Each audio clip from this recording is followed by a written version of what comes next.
Welcome to the 5th episode of the Mexico Swing.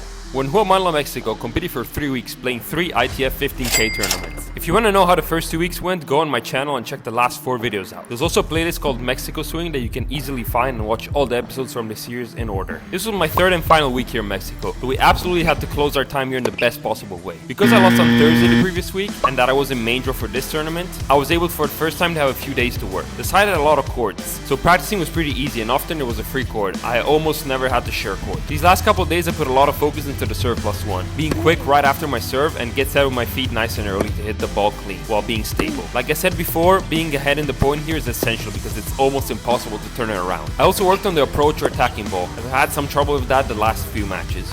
Again, focusing on being grounded and as stable as possible. And finally, I practiced some returns as well. For however little margin there was to return any better here at high altitude, I tried to see if I could improve on that. On Monday, the main draw came out and I was facing a Colombian player, Nicolas Buitrago, ranked around 1300 in the world, so similar to last week's first round. Now, unfortunately, I don't have too many points to show for this match because it did get really hot this 3rd week and my phone kept overheating and stopped recording and shut off and so on throughout a few matches, so I don't have a lot of footage for this match, but I started off pretty well being the more aggressive player and taking an early lead. But towards the end of the first set, the wind started to pick up and I got a little more defensive and cautious, just making more balls here and there, but he started playing way better and was more aggressive. I was able to take the first set, but from the second set I had to fight almost every single game and it wasn't easy at all. Also had to save some breakpoints here and there and some games were very long. Unfortunately, again, I can't show you, but I was able to stay neck and neck score wise, and finally at 4-all I was able to do just enough to break him, and then I served it out and ended up taking the match 6-3, 6-4. So yeah, although the 6-3, 6-4 might mean okay, close but not too close, it was actually a very tough first round, especially because the conditions we played in the afternoon and it was windy. I usually just played in the mornings here where it was much better. It's already hard enough playing in altitude and the wind made this so much more difficult. Also, more than 82% of you guys watching my videos are not subscribed, and I'm sorry, but that's just unacceptable. We're currently at 3.6 thousand subscribers. Let's try and get to 5,000 by the end of the year. So make sure you scroll just below the title of this video and absolutely smash that subscribe button, and do it now. Now my second round was against 7th seed Juan Sebastian Osorio, also from Colombia, who was 880 ATP. So despite being a strong player, definitely one of the better seeds to face second round. Considering the last 2 weeks I've played the 3rd seed and 2nd seed, who were 600 ATP and 400 ATP. Now as you can see here at the beginning was a fairly windy day, more windy than it's been so far, so it wasn't gonna be easy.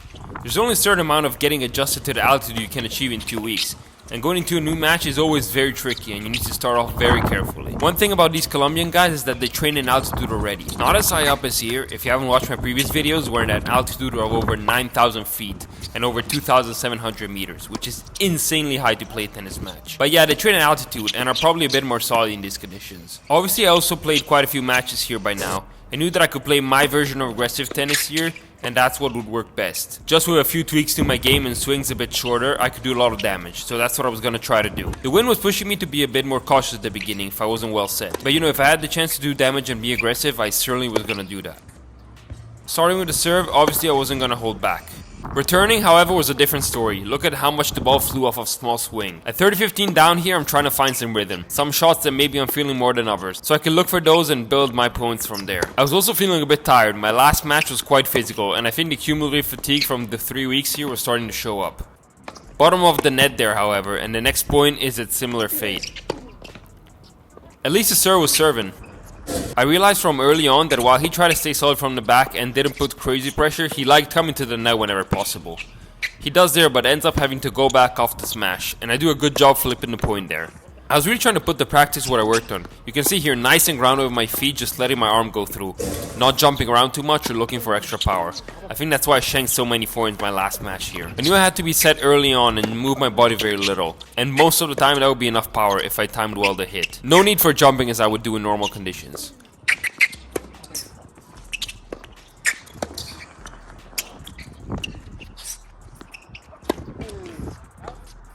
40-30 here, and he throws in the serve and volley. He liked doing that on big points and did it well.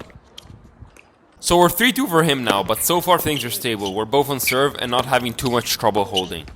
One other thing that I mentioned in my previous video that I found out in altitude is it's very difficult to play the forehand down the line. Maybe it was just me, but I found it really hard to go forehand line with pace unless I was really early and the guy was outside the court. That's why I stuck to playing cross this rally, and would do so especially in these early stages of the match. Anyway, first shank of the match. Sure enough, a few points later it's 40-30, and here we go again. Okay, hopefully no more shanks now, because it's deuce and we don't want to concede a break point. We engage once again in this cross-court rally, really just trying to stay in it and make him miss or play short.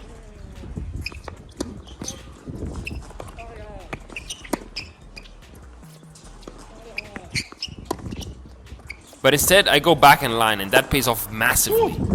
Alright then, have to go 3-all here at this point. Once again, it's his forehand cross side.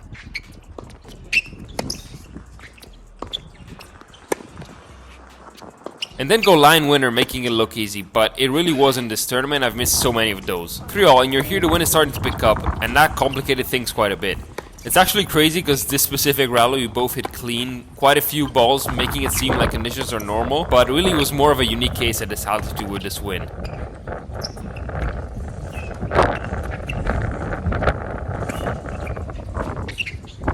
He approaches to the net with a slice, and my pass sails just wide. 15-all now, and I'm looking for a chance to put pressure on him. I approach with the back in line, which was working well, and he completely shanks the pass, but the wind brings the ball back in, and I'm forced to hit this weird volley, leaving him an easy hanging ball to the forehand, and obviously he's gonna make the most of it. 40-15, and since I wasn't making a lot of returns, I decided to chip it. I then throw up a lob, but he closes the smash. I start off the next game with the most classic duo, ace and right after double fault. At 15-all, we played the point off my second serve. A good forehand cross to open up the court, and as you can see here once again, nice and set with my feet, not turning or jumping and just being loose with my arm and hit the winner. A good serve wide at 40-15 to give me the game. Now I really needed to look for a break, and I return winner to go 15-all.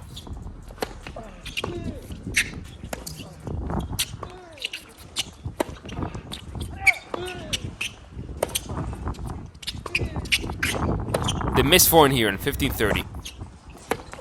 Good serve by him. A good return in 30-all, and not sure how he hits the bottom of the net from there, but I'll take it.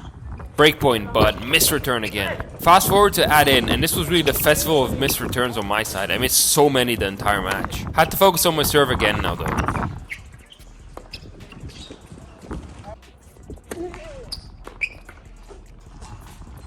(40-15), my back and line had been working well this match. He's expecting it though.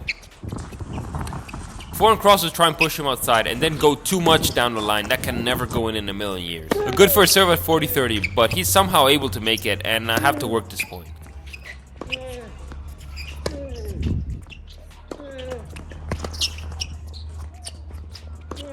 I end up missing back and wide.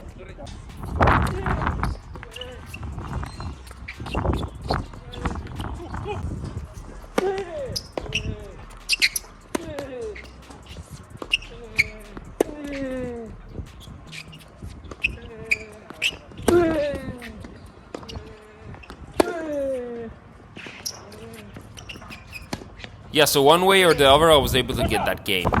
And now love 15 on his serve, but another missed return. This time at 15-all I do make the return though, even though just barely, and I'm able to make him run to the other side straight away. I'm trying to put a bit more pace on my shots now, try and force the air out of him, and it comes now. 15-30, and after an okay return he misses the inside out.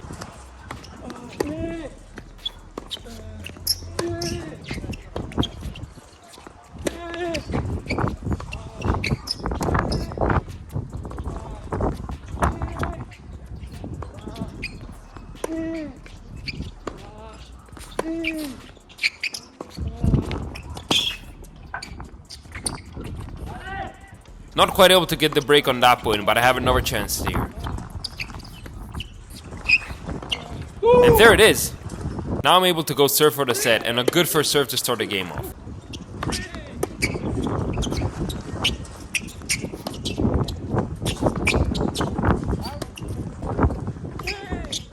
At 15-all, luckily he misses another return, and at 30-15, it's the same deal.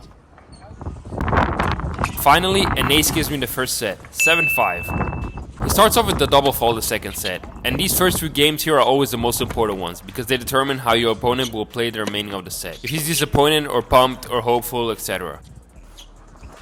So it was important that I didn't hold back this first game, and I find myself 15-30, but I miss. 30-all and a chopped return here. I go cross-court with the pass here and just out. 40-30 now, and of course he's serving volleys. And once again, well done by him. No worries though, I'm still on serve and a setup. Just need to shift the focus on my serve now. Play a longer rally here, and guess what has been missing out for a while? The forehand shank.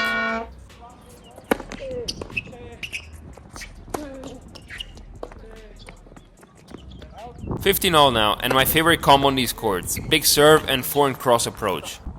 The next point though, let's just say it doesn't go my way.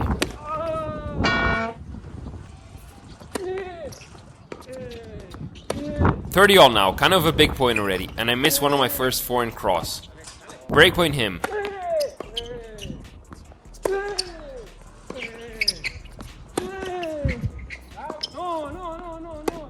Yep, so we're down a break. The most annoying thing about these deep misses here in altitude is that you're not trying to overhit or hit a winner. You actually just lifted it a little bit to have more net clearance, and the ball just keeps going towards the back fence. They're like misses on neutral balls. Like, okay, try to hit a winner and hit too hard and miss. But here you're just like, okay, let's play a heavier ball or just not miss in the net, and it goes back fence.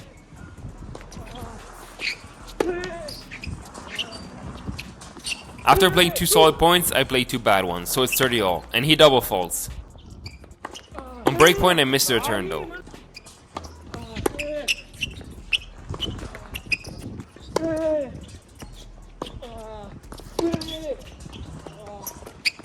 Yep, try jumping on that ball and you'll miss it even if you're going at 50% pace.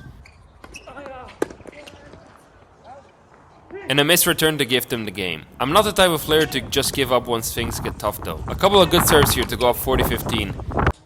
And then he misses the return, so I at least held my serve. Now I could try to break him again, but he aces me first point.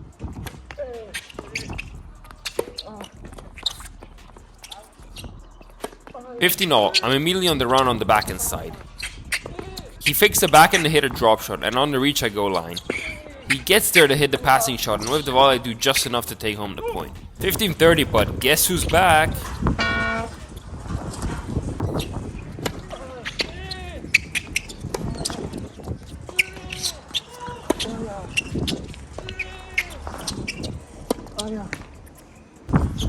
Earn a breakpoint here, but he saves it. So it's back to deuce and grinding out this game once again. This is a massive difference from college tennis right here. In college it's all deuce points, but in pro tennis you have to have the ability of staying in long games and building yourself chances over and over again, even when you can't quite break down your opponents for a couple of points in a row. You know, it's essential to be able to take home these games. You just have to be relentless. Maybe you worked so hard to win a point like I do here, just for your opponent to make it back to deuce with a good serve. But mentally you have to stay present and take advantage of the few chances that you have. And you have to be tougher.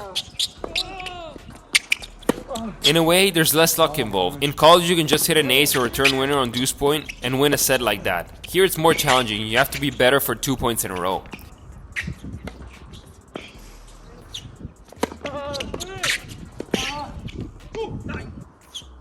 Anyway, finally after a handful of chances I'm able to get that break back. Thankfully there was a changeover in between, because holding after such a long game was not gonna be easy. I'm 30-15 up here and a good first serve helps the cause.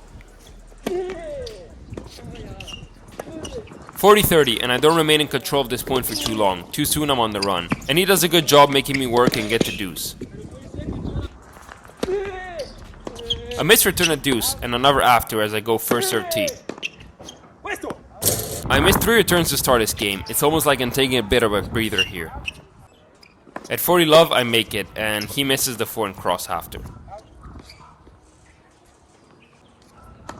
He's still comfortable though, and with a good 1-2 punch wins the game.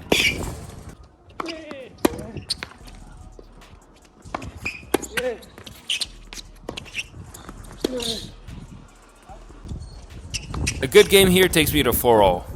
Now more than ever I had to put pressure on him, but he starts off well. And another return in the net. At 30 love this blocked return just stays in somehow, and he was not expecting it to.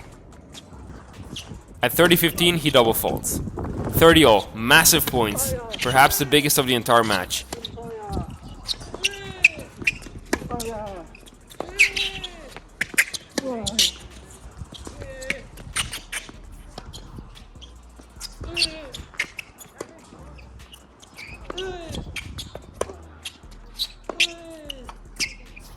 And he misses the backhand there at the end. And double fault, we'll take that all day, baby. That was really a mini match point right there. Now we're serving for the match.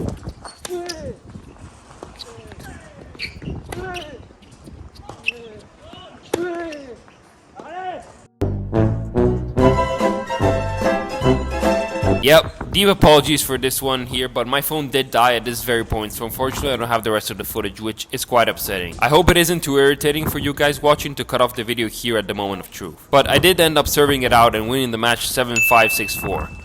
And honestly, it was another battle. Being 3-0 down in the second set was a curveball, and making comebacks here is very difficult. But I gave it my best shot, and it ended up going my way, luckily. I was overall happy that some of the adjustments I made and things I worked on, as you saw at the start of the video, paid off and gave me an extra hand this match. So yeah, once again, I'm in the quarters finals here. And if you want to watch me dodge bullets next round, make sure you tune in to my channel 1 week from now.